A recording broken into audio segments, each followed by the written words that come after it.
ಆತ್ಮ ಸೋದರ ಸೋದರಿಯರಿಗೆ, ಆಧ್ಯಾತ್ಮಿಕ ಮಿತ್ರರಿಗೆ ನನ್ನ ಆತ್ಮ ನಮಸ್ಕಾರಗಳಲ್ಲಿ ಗುರುವಾಣಿಯ ಮುಖಾಂತರ ಆತ್ಮಜ್ಞಾನವನ್ನು ತಿಳಿದುಕೊಳ್ಳುವ ಪ್ರಯತ್ನವನ್ನು ಎಲ್ಲರೂ ಮಾಡುವ ಪ್ರಯತ್ನವನ್ನು ಮಾಡೋಣ. ಬನ್ನಿ ಮಿತ್ರರೇ.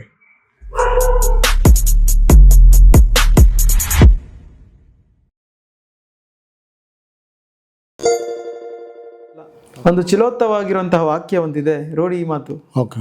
ಅದು ಸ್ವಾಮಿ ಎನ್ನುವನೊಬ್ಬ ಇದ್ದಾನಂತೆ. ಅವನು ನಂದಿಯನ್ನ ಹಂದಿ ಮಾಡ್ತಾನಂತೆ, ಹಂದಿಯನ್ನ ನಂದಿ ಮಾಡ್ತಾನಂತೆ. ನಾವು ವೇದಾಂತ ಹೇಳುವಂಥದ್ದೇನು, ಅದು ಆಗುವಂಥದ್ದೇನು ಯಾವುದು ಇಲ್ಲವೇ ಇಲ್ಲ. ಅದು ಸ್ವಾಮಿ ಅದನ್ನ ಮಾಡಿಸ್ತಾ ಇದ್ದಾನೆ, ಅದು ನಡೀತಾ ಇದೆ ಅಷ್ಟೇ.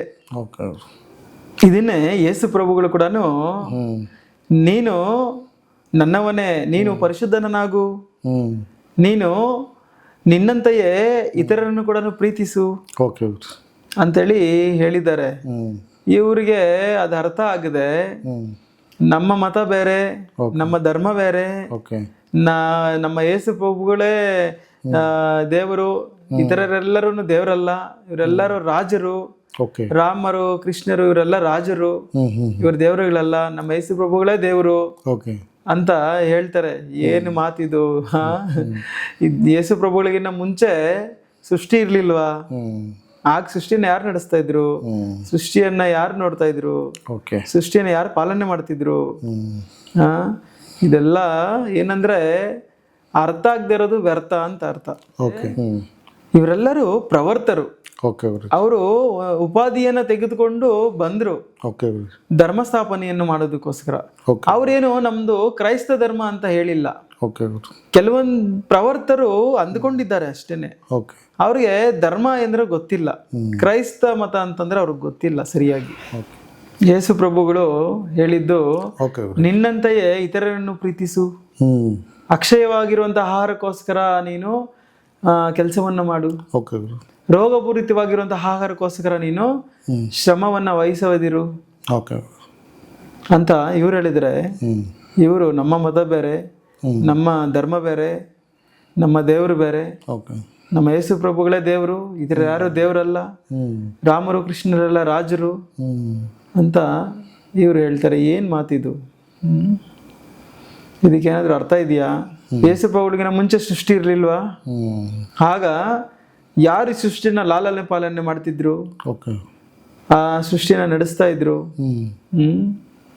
ಇದು ವ್ಯರ್ಥ ಅರ್ಥ ಆಗದೆ ಇರೋದು ವ್ಯರ್ಥ ಅಂತ ಅರ್ಥ.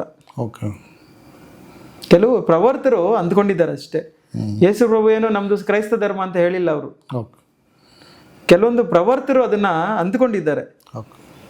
ದೇವರ ಸಾಮ್ರಾಜ್ಯ ಮಾತುಗಳಿಂದ ಸೇರಲು ಸಾಧ್ಯವಿಲ್ಲ, ಕೇವಲ ಶಕ್ತಿಯಿಂದನೇ ಸೇರಲು ಸಾಧ್ಯ. ದೇವರ ಮಾರ್ಗ ತುಂಬಾ ಜ್ಞಾನೋತ್ತಮವಾಗಿರುವಂಥದ್ದು. ಅದರಲ್ಲಿ ಜ್ಞಾನವಂತರು ಮಾತ್ರನೇ ಹೋಗಲು ಸಾಧ್ಯ, ಪಾಪಿಗಳಿಂದ ಹೋಗಲು ಸಾಧ್ಯವಿಲ್ಲ ಎಂದು ಎಷ್ಟೋ ಸ್ಪಷ್ಟವಾಗಿ ಹೇಳಿದ್ದಾರೆ ಅವರು. ಎಷ್ಟೋ ಸ್ಪಷ್ಟವಾಗಿ ಹೇಳಿದ್ದಾರೆ, ಆದ್ರೆ ಇವ್ರಿಗೆ ಅರ್ಥ ಆಗ್ಲಿಲ್ಲ. ಮತ್ತೆ ಕುರಾನ್ ಅಂತಾರೆ, ಭಗವದ್ಗೀತೆ ಅಂತಾರೆ, ಬೈಬಲ್ ಅಂತಾರೆ.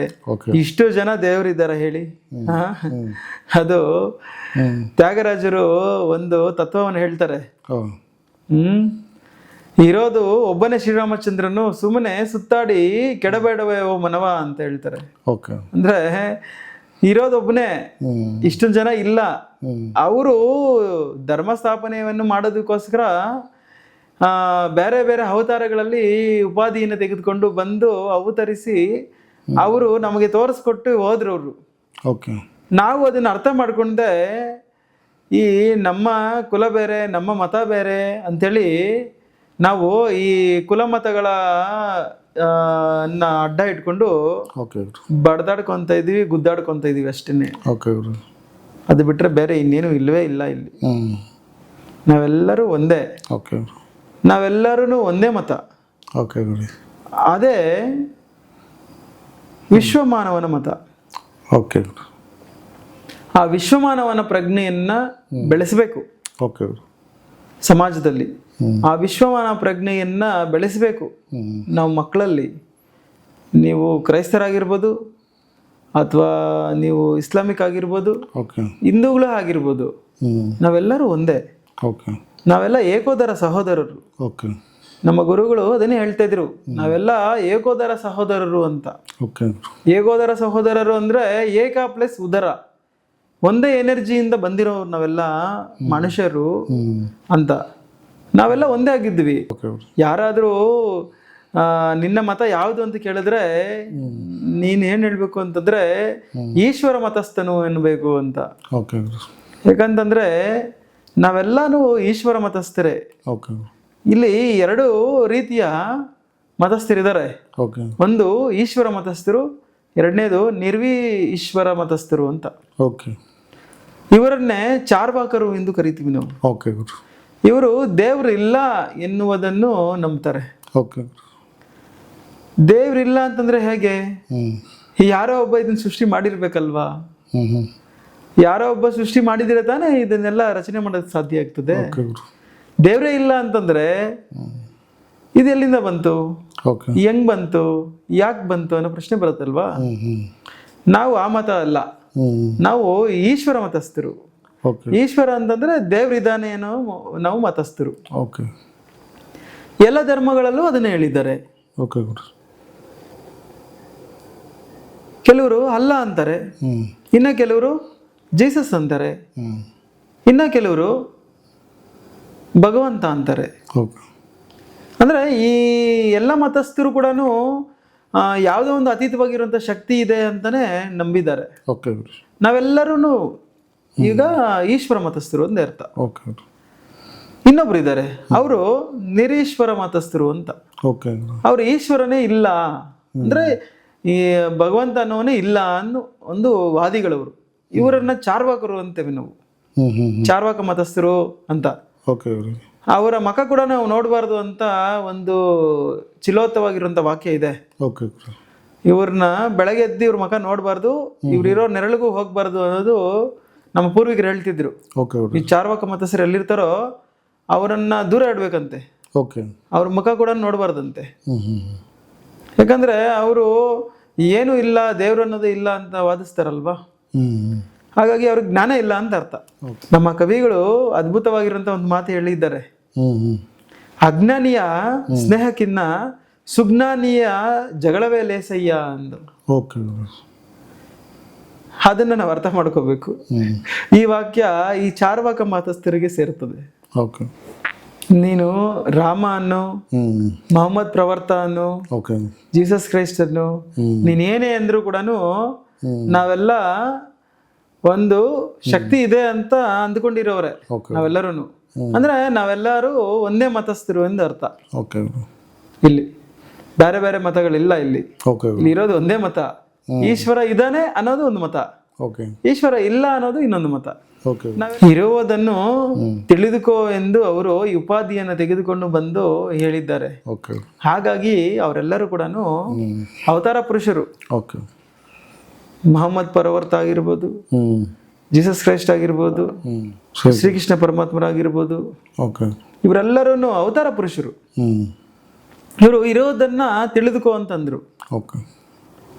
ಯಾವುದೋ ಒಂದು ಅತೀತವಾಗಿರುವಂತ ಶಕ್ತಿ ಇದೆ, ಆ ಇರೋ ಶಕ್ತಿಯನ್ನ ನೀನ್ ತಿಳ್ಕೊಳೋ ಪ್ರಯತ್ನ ಮಾಡು ಅಂತೇಳಿ ಈ ಉಪಾಧಿ ಮುಖಾಂತರ ಅವರು ಬಂದು ಅವರು ನಮ್ಗೆ ಸೂಚಿಸಿದ್ರು. ಇವರನ್ನೆಲ್ಲ ನಾವು ಅವತಾರ ಪುರುಷರು ಅಂತ ಹೇಳ್ತೀವಿ.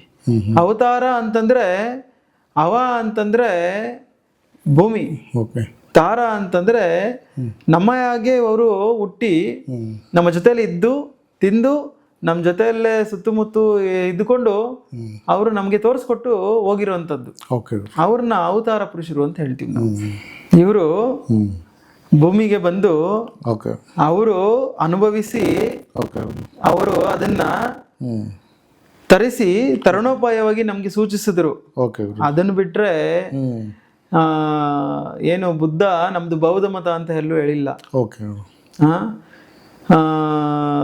ಜೀಸಸ್ ನಮ್ದು ಕ್ರಿಸ್ತ ಮತ ಅಂತ ಎಲ್ಲೂ ಹೇಳಿಲ್ಲ. ಕೃಷ್ಣ ನಮ್ದು ಹಿಂದೂ ಮತ ಅಂತ ಎಲ್ಲೂ ಹೇಳಿಲ್ಲ.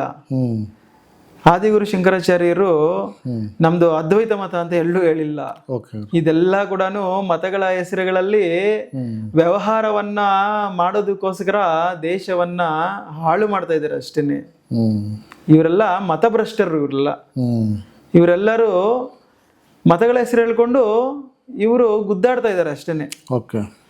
ನಮ್ಮ ಮತನೇ ದೊಡ್ಡದು, ನಮ್ಮ ಮತನೇ ಮುಖ್ಯ, ನಮ್ಮ ಮತನೇ ಎಲ್ಲ ಕಡೆ ಇರಬೇಕು ಅನ್ನೋ ಈ ದೌರ್ಭಾಗ್ಯ ಸ್ಥಿತಿಯಲ್ಲಿ ನಮ್ಮ ದೇಶವನ್ನ ಹಾಳು ಮಾಡ್ತಾ ಇದ್ದಾರೆ, ಹದ್ದಿಗೆಡಿಸ್ತಾ ಇದ್ದಾರೆ. ಓಕೆ. ಇವರಿಗೆ ಜ್ಞಾನ ಅನ್ನೋದು ಒಂದು ಚೂರೂ ಇಲ್ಲ. ಇವ್ರನ್ನೆಲ್ಲ ಪಂಡಿತರು ಅನ್ನಬಾರ್ದು, ಇವರನ್ನ ಪಾಮರರು ಅನ್ಬೇಕು. ಈ ಮತಗಳ ಹೆಸರುಗಳಲ್ಲಿ ಇವರು ಮಾಡ್ತಾ ಇರುವಂತಹ ಕಾರ್ಯ ಒಂದಲ್ಲ ಎರಡಲ್ಲ, ಎಲ್ಲ ವಿದ್ವಾಂಸಕ್ಕೆ ದಾರಿ ತೆಗಿತಾ ಇದೆ. ಇವರು ನಮ್ಮ ಮತ ದೊಡ್ಡದು, ನಮ್ಮ ಮತನೇ ಮುಖ್ಯ ಅನ್ನೋರು ಇವರೆಲ್ಲರೂ ಕೂಡ ಇವರು ಪಾಮರರು, ಇವರು ಪಂಡಿತರಲ್ಲ. ಇವರು ಸಮಾಜವನ್ನು ಹಾಳು ಮಾಡ್ತಾ ಇದ್ದಾರೆ. ಈ ಮತ ಎನ್ನುವ ಮೌಢ್ಯದಲ್ಲಿ ಯಾರಿರ್ತಾನೋ ಅವನಿಗೆ ಸಂಕುಚಿತ ಭಾವನೆ ಇರ್ತದೆ. ಅವನಿಗೆ ನಮ್ಮ ಮತ ಬೇರೆ, ನಮ್ಮ ಕುಲ ಬೇರೆ, ನಮ್ಮ ಜಾತಿ ಬೇರೆ ಅನ್ನುವ ಸಂಕುಚಿತ ಭಾವನೆ ಇರ್ತದೆ. ಇವನಿಗೆ ಏನು ತಿಳಿಯೋದು, ಇವನಿಗೆ ಆಧ್ಯಾತ್ಮಿಕಕ್ಕೆ ಬಂದ ಮೇಲೆ ಎಲ್ಲ ಜಾತಿ ಮತ ಕುಲಗಳೆಲ್ಲ ಒಂದೇನೆ. ನಾವೆಲ್ಲಾನು ಅದ್ವೈತ.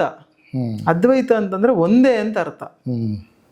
ಎರಡು ಇಲ್ವೇ ಇಲ್ಲ, ಅಲ್ಲಿ ಇರೋದು ಒಂದೇ. ಎರಡು ಎಲ್ಲಿಂದ ಬಂತು, ಮೂರು ಎಲ್ಲಿಂದ ಬಂತು, ಸಾಧ್ಯನೇ ಇಲ್ಲ. ನಾವೆಲ್ಲಾನು ಒಂದೇ, ಅದೇ ಅದ್ವೈತ ಅಂತ. ಆಧ್ಯಾತ್ಮಿಕ ಬಂದ ಮೇಲೆ ಎಲ್ಲ ಮತಗಳು ಕುಲಗಳು ಜಾತಿಗಳು ಎಲ್ಲ ಬೆರಿಬೇಕು.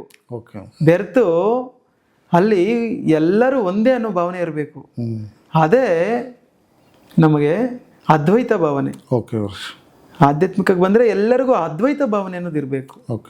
ಎಲ್ಲ ಕುಲದವರು ಜಾತಿ ಧರ್ಮದವರು ಎಲ್ಲರೂ ಬೆರಿಬೇಕು. ಅದ್ವೈತ ಎಂದರೆ ಎಲ್ಲರಿಗೂ ದೇವರೊಬ್ಬನೇ ಅಂತ ಅರ್ಥ. ನಾವೆಲ್ಲ ಏಕೋದರ ಸಹೋದರರು. ಮಮಾತ್ಮ ಜೀವಲೋಕ ಜೀವಭೂತ ಸನಾತನಃ. ನಾವೆಲ್ಲ ಒಂದೇ ಎನರ್ಜಿಯಿಂದ ಬಂದಿರೋಂಥವ್ರು. ಬೃಹತ್ಕಾರವಾಗಿರುವಂತಹ ಅಗ್ನಿಜ್ವಾಲ ಇದೆ. ಆ ಅಗ್ನಿಜ್ವಾಲೆಯಿಂದ ಒಂದಷ್ಟು ಕಿಡಿಗಳು ಬಂದು ಸೈಡಿಗೆ ಬಿತ್ತು, ಈಚೆ ಬಿತ್ತು. ಅದನ್ನೇನಂತೀವಿ? ಕಿಡಿ ಅಂತೀವಿ. ಆ ಈಚೆ ಬಿದ್ದಿರೋಂಥ ಕಿಡಿಗಳನ್ನ ಮತ್ತೆ ತೆಗೆದು ಆ ಬೃಹತ್ಕಾರವಾಗಿರುವಂತಹ ಜ್ವಾಲೆಯಲ್ಲಿ ಹಾಕಿದ್ರೆ ಮತ್ತೆ ಅದು ಅಗ್ನಿ ಆಗೋಯ್ತು. ಇದ್ದಿದ್ದು ಅಗ್ನಿಯಲ್ಲೇ, ಈಚೆಗೆ ಬಂದಿದ್ದಕ್ಕೆ ಅದಕ್ಕೆ ಮತ್ತೆ ನಾಮಕರಣ ಆಯ್ತು, ಹೆಸರು ಬದಲಾಯ್ತು. ಅಲ್ಲಿ ಅದನ್ನ ಕಿಡಿ ಅಂದ್ವಿ. ಆ ಕಿಡಿನ ತೆಗೆದುಕೊಂಡು ಮತ್ತೆ ಮಹತ್ವಾಗಿರುವಂತಹ ಜ್ವಾಲೆಯಲ್ಲಿ ಹಾಕಿದ್ರೆ ಮತ್ತೆ ಜ್ವಾಲೆ ಆಗೋಯ್ತು. ನಾವು ಕೂಡ ಅದೇ ತರ, ನಾವು ಒಂದೇ ಎನರ್ಜಿಯಿಂದ ಬಂದಿದ್ದೀವಿ. ಈಗ ಮತ್ತೆ ಆ ಎನರ್ಜಿಯಲ್ಲಿ ಹೋಗಿ ಸೇರುವಂಥದ್ದೇ ಏಕತ್ವ. ಆ ಏಕತ್ವನೇ ಅದ್ವೈತ. ಆ ಅದ್ವೈತ ಭಾವನೆಯೇ ನಾವು ಎಲ್ಲರೂ ಒಂದೇ ಅನ್ನುವಂತಹ ಭಾವನೆಯನ್ನು ಹುಟ್ಟಾಕತ್ತೆ. ಅದು ಹುಟ್ಟಾಕೋದು ಅಂದರೆ ಅದು ಇರೋದೇನೆ. ಆದರೆ ನಾವು ಅಜ್ಞಾನದಿಂದ ಬೇರೆ ಬೇರೆ ಅನ್ಕೊಂಡಿದ್ದೀವಿ. ಈಗ ಅಜ್ಞಾನದ ಕಡೆಗೆ ಹೋದರೆ ಒಂದೇ ಅಂತ ಅರ್ಥ ಆಗುತ್ತೆ. ನಾವೆಲ್ಲ ಈಶ್ವರ ಮತಸ್ಥರು. ನಾವೆಲ್ಲ ಒಂದೇ ಎನರ್ಜಿಯಿಂದ ಬಂದಿರೋಂಥವ್ರು. ಅದನ್ನು ನಾವು ಅರ್ಥ ಮಾಡ್ಕೋಬೇಕು. ಪ್ರತಿಯೊಬ್ಬ ಧರ್ಮದವರು, ಪ್ರತಿಯೊಬ್ಬ ಆಧ್ಯಾತ್ಮಿಕ ಮಿತ್ರರು, ಪ್ರತಿಯೊಬ್ಬ ಸಾಧಕರು ಕೂಡ ಈ ವಿಷಯವನ್ನ ಅವಲೋಚನೆಯನ್ನು ಮಾಡಬೇಕು. ಅವಲೋಚನೆಯನ್ನು ಮಾಡಿ ಆ ಏಕತ್ವವನ್ನ ಅನುಭವಿಸಬೇಕು. ಆ ಅನುಭವವನ್ನ ಇತರರಿಗೂ ಕೂಡ ಹೇಳುವಂಥ ಪ್ರಯತ್ನವನ್ನು ಮಾಡಬೇಕು. ಆಗ ಮಾತ್ರನೇ ಈ ಸಮಾಜ ಸುಭಿಕ್ಷವಾಗಿರುತ್ತೆ.